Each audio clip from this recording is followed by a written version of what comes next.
Hi there, Lindsay here, the Frugal Crafter. It is Sat Chat time. I hope you're having a wonderful week. The week started off a little rough, but things are really good today. So, quick update on my dad. Those of you that have been watching Sat Chat the last few weeks, my dad's been in and out of the hospital all month, but he was released on Tuesday. Now I went down after filming Sat Chat last week, which was, I filmed it on Friday. It's Friday now when I'm filming this, and I'd gone down to visit.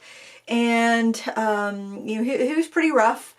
It was kind of scary, and then but he was on the mend. He was doing better. He was responding to treatment. And then I went down and visited on Monday, and he was feeling a lot better in the morning, but then he was feeling kind of iffy. But then the doctor was saying he might be able to go home on Tuesday. They were looking pretty optimistically about that. So I was like, oh boy, you see somebody in the hospital, and it's like, oh gosh, it doesn't seem like they're ready to be out yet. But he was let out on Tuesday. He went right to work. He had to make sure nobody was slacking off on the job, so he went right to work.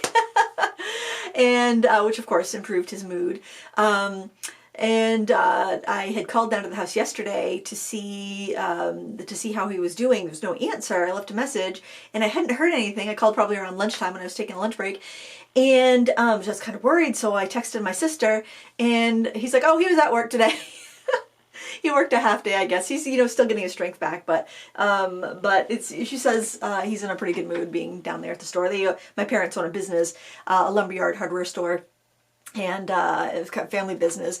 My son works there, my sister works there, mom and dad obviously, my brother-in-law. So they're all keeping their eyes on him, or he's keeping his eye on them, making sure nobody's slacking off, basically. But that's good news, best news, best that can be expected. I was worried.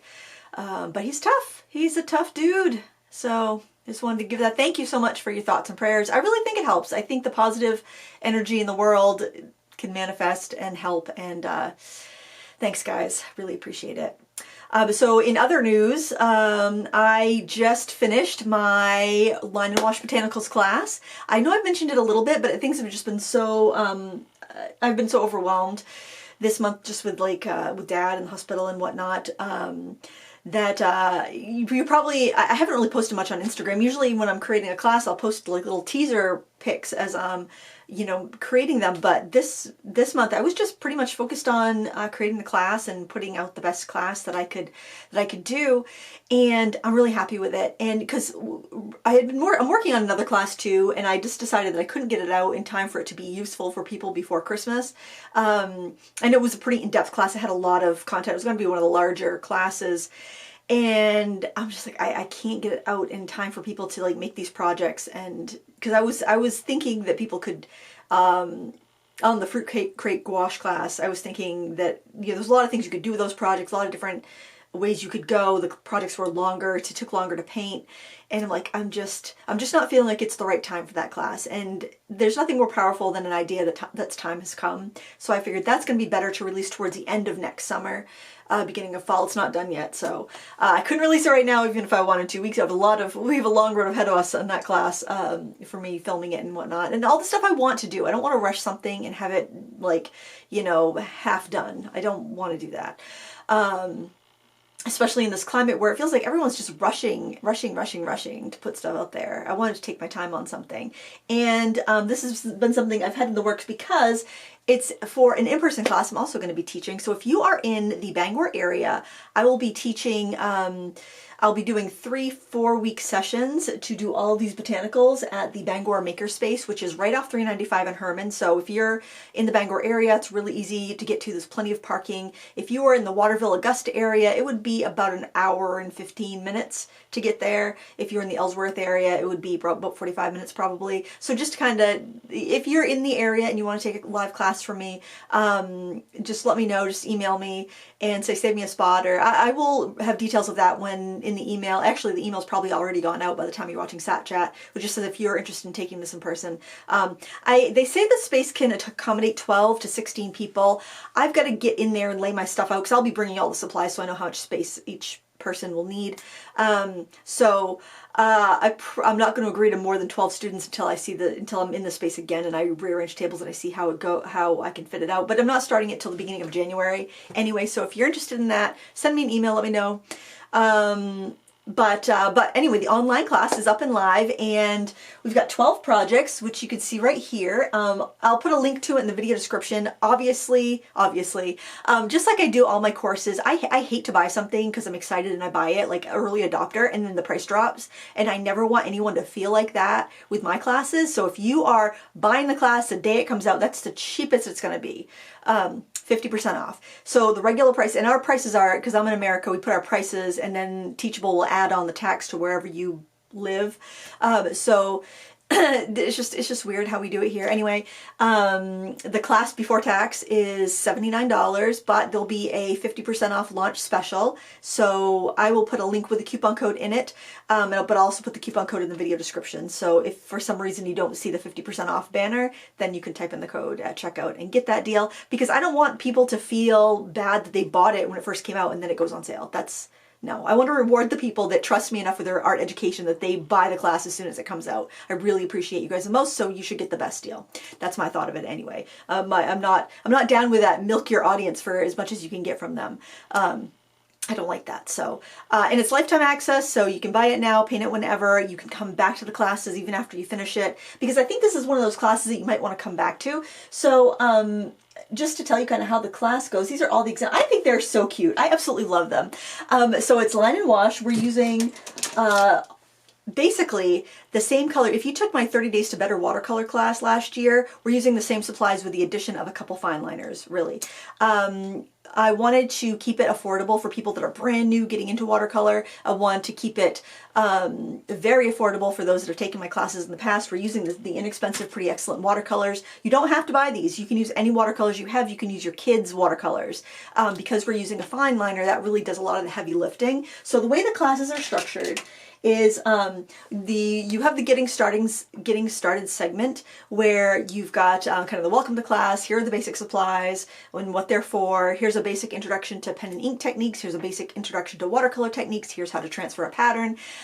You may know all that stuff, and you might just want to hop into the 12 projects, and that is fine. You can do that. But I wanted to have a basic overview for people that are new, because I do think this is something you could jump into if you're new. So every class has 3 to 4 videos in it. So each project, so say you want to paint out those poppies, and you can do them out of order if you want to. If you're like, I really want to make the magnolia, I'm going to jump into that one and do that one first. That's fine. Or my best friend loves sunflowers, I want to jump in and do that one first and make her a card for her birthday. You can do that, because every class has all the instructions you need in, like, it's like a little capsule. It's got everything you need. So in the class, you have 3 to 4 videos. The first video is draw with me. We're taking a pencil and we're making the basic shapes, and then we're refining, adding the details, and we're making our drawing.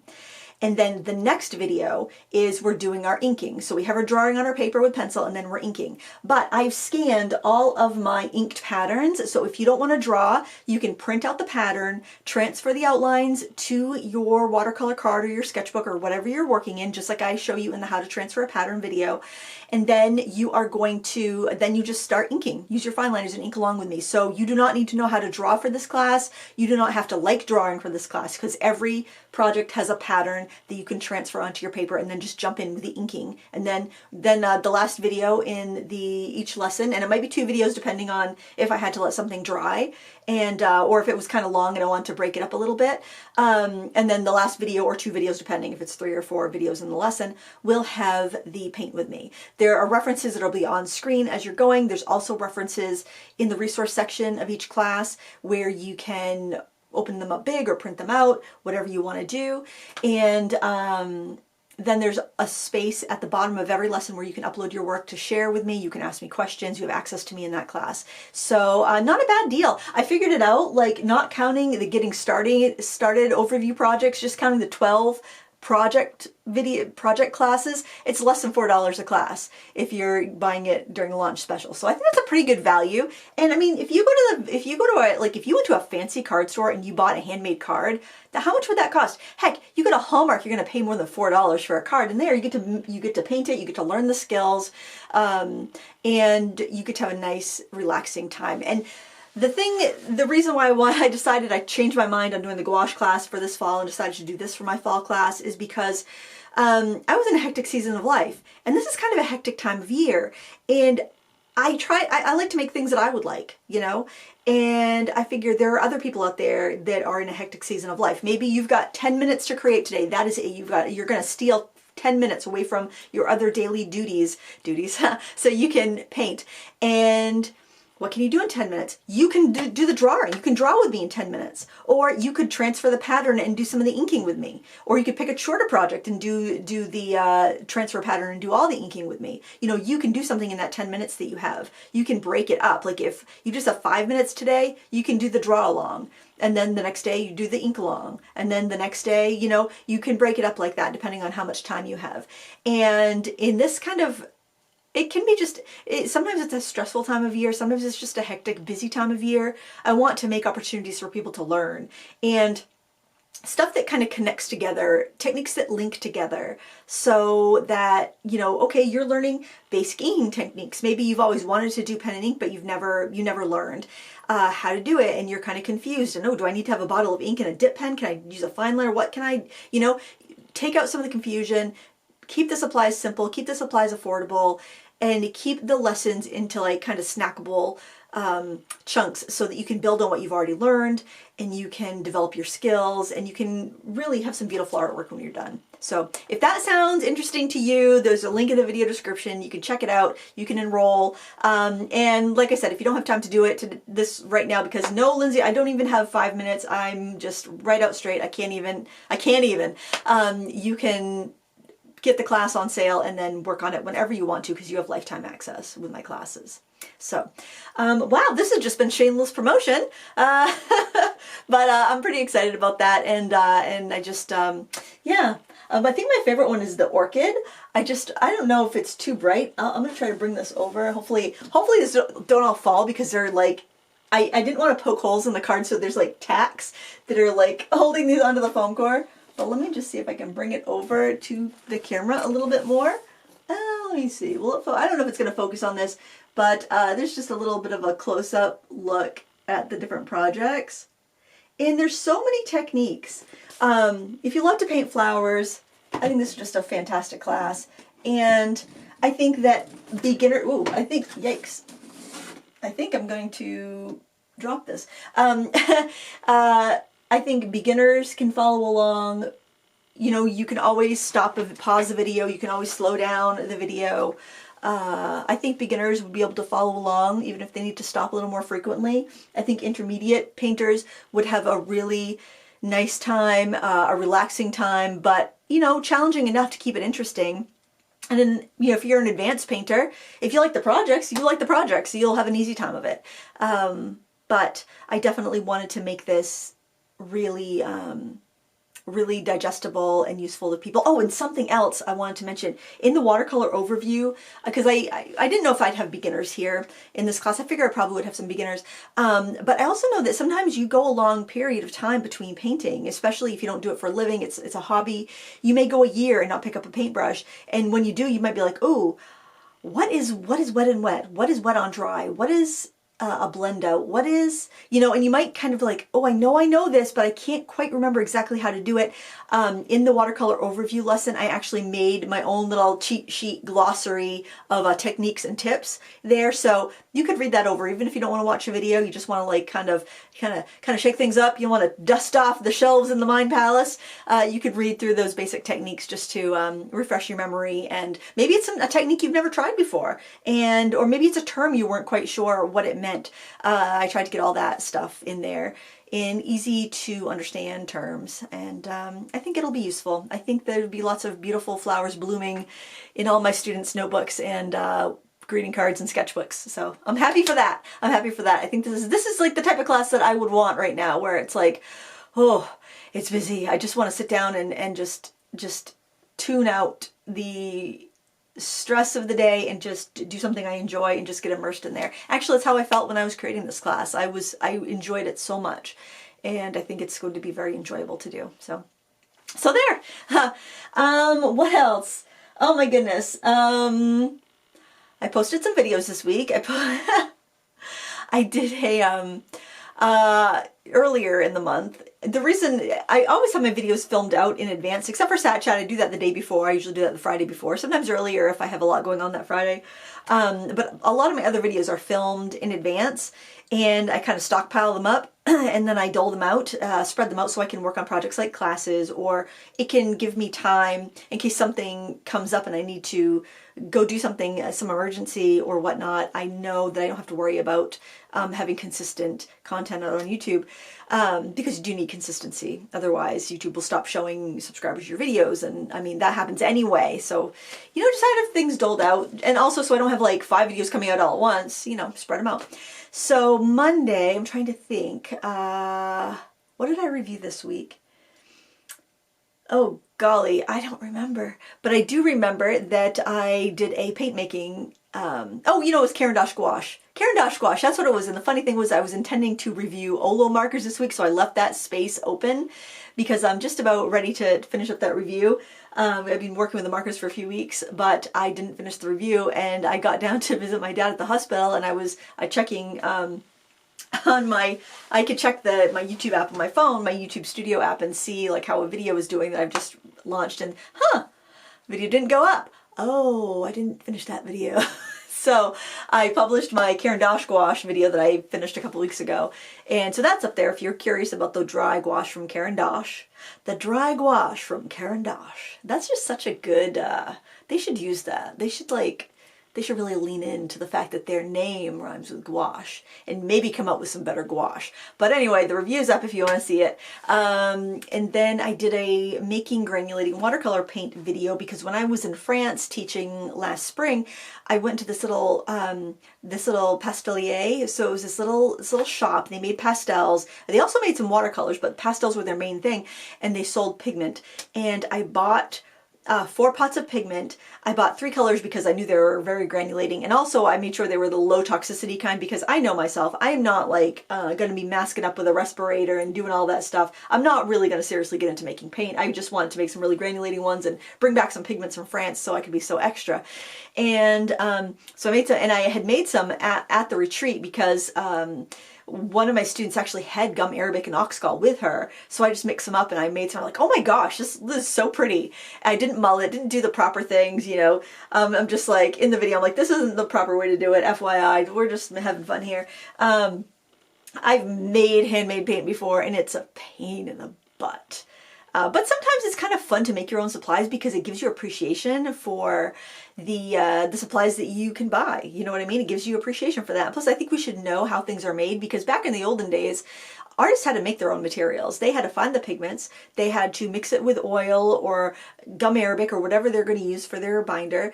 And they had to do trial and error, and their recipes were guarded secrets that they passed to their apprentices. And you couldn't just walk, we couldn't just walk into a store, buy the stuff and start painting. You had to like really have an in. It was definitely much more gatekept than it is today. But I also think it's nice to know how to do these things, especially as companies discontinue colors. You may have a color that you love. If you PV19 is getting discontinued. That's a really popular pigment that's made. Quinacridone rose is made from it. Quinacridone red. A lot of the quinacridone pinks and reds are made from that. Even some of the violets are made from that. That's going extinct because the car manufacturers don't need that color anymore, so the factories aren't making it anymore. The art supply market is, I think it's a big industry, but it's not big enough to alter the pigment production of these big factories. And usually art supply companies use industrial, like car manufacturing factories, like the factories that make the pigments for car manufacturing, because they're very light fast. Cars are on the road in the bright sun baking all day long for decades, and their paint can't fade in that time. It's way more abuse. It's way more sun exposure than our paintings are going to get indoors in our house or in our sketchbooks or wherever. So that's why the pigments from that industry are used. Any industrial coatings that are susceptible to lots of extreme environmental conditions will be good for artists' paint. That's why you can still see vibrant colors in kids and student set, because a lot of times they're wanting non-toxic pigments, so they're going to the food and the cosmetics industry to get their pigments, because they're fine. They don't need to be light fast. They just need to be kind of cheap and cheerful and non-toxic. So it's just really interesting when you think about where our art paints come from. And such a large portion of the arts and crafts industry is geared to the more non-toxic materials and craft grade materials for like children and hobbyists and stuff. So yeah, when you start slicing that pie and you're looking at what companies actually do use those very light fast pigments, it gets smaller and smaller. And so being able to make your own paint is I mean, it's not necessary in this day and age, but I still think it's nice to know how to do it. It's nice to get granular and see where things come from. Plus, I'm curious. I'm a curious person, and I like to, I don't know, like to look under the skirt, see what's going on. What a bad metaphor. Oh my God. You know what I mean? You want to see, you want to see what makes it tick. Where's this paint come from? How did they make it? And it's just kind of fun to experiment like that, like making my own oil sticks, which is going really well. I will do a video on that because they did dry. Some took longer than others, but I was looking at the R&F paint stick brochure. I don't have any, but they have their brochure online. And some of their paint sticks take 30 days to dry. So they rate theirs by, they have obviously all the ratings, like the light fastness, the series, all of that. But then they also have a slow to fast drying. Like if it's super slow drying, it could take a month to dry. If it's fast drying, it could be dry in like a day or two. So, because at first I was worried because some of mine weren't drying after a couple of days, and my Winsor & Newton ones and my Sennelier ones were dry to the touch the next day. And so I was like, oh, maybe I didn't add enough linseed oil, or maybe I used too much oil pastel in my recipe. And they eventually all dried. So that was good. That was really good to know.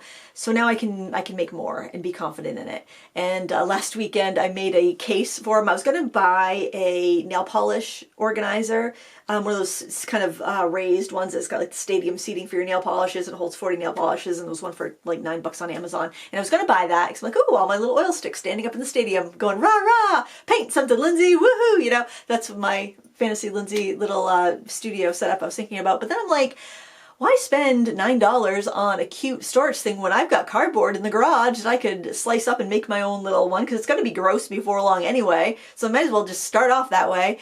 Yeah, between duct tape and cardboard and X-Acto knife, I made a little tray for them, and they all stick out of that, and I think I'll probably make another one if I'm going to keep making them. I've realized that I like making the longer ones better than the shorter ones,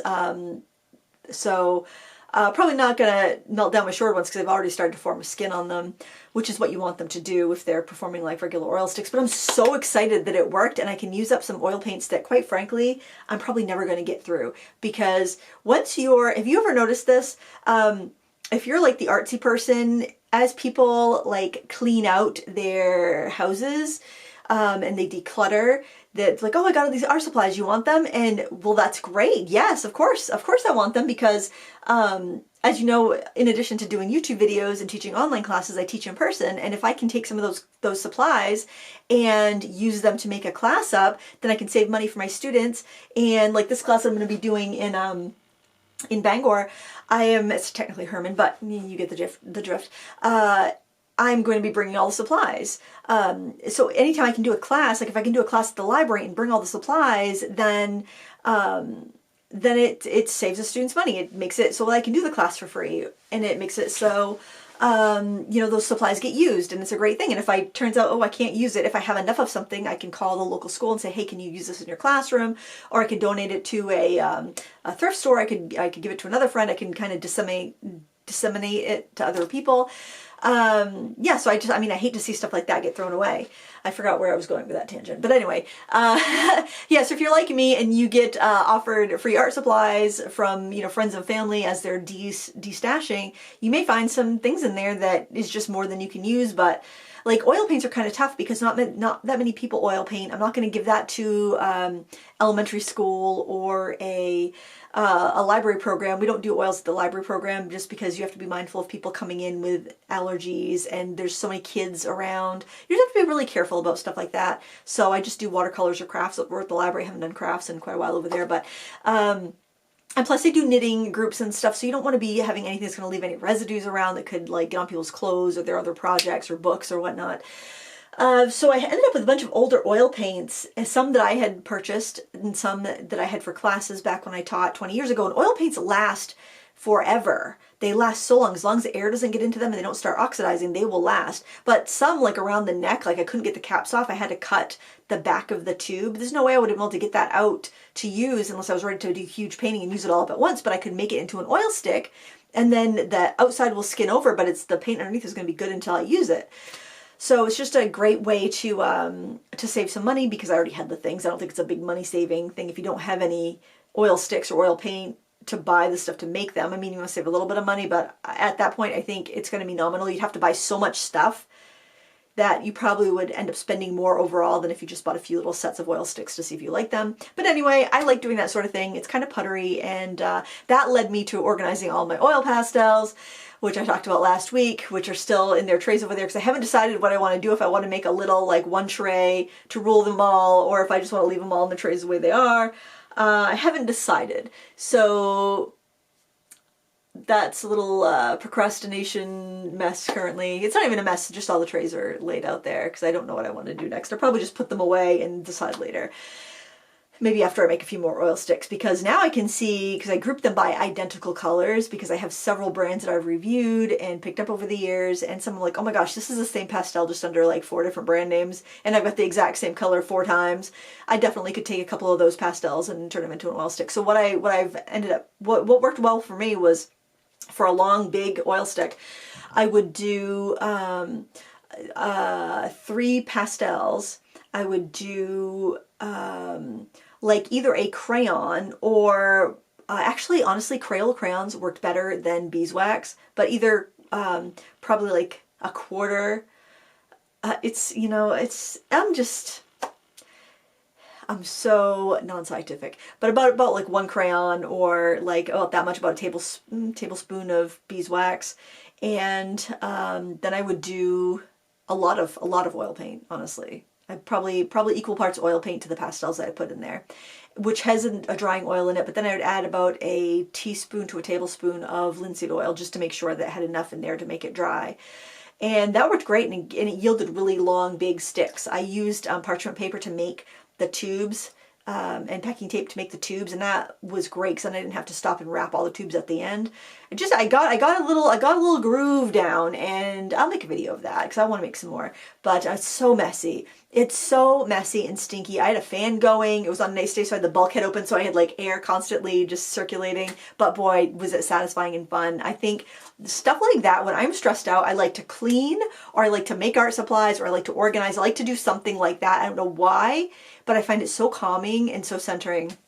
So, I don't know, maybe that'll help somebody else. The house really needs a good clean, so yeah, I've been neglecting it this last month between Dad in the hospital and working on this class. But I hope you like the idea of this class, and I hope you check it out. Link in the video description, and grab it while it's on launch special so you can save 50%. And yeah, paint it whenever you want. I think it's gonna. I always think this is my best class ever. I always think that, but I guess if I'm always growing and striving to give a better learning opportunity to my students, then every class could be my best class ever. I'm going to strive for it anyway. That's my goal. Anyway, thank you so much for watching. I appreciate you. Until next time, happy crafting. Bye!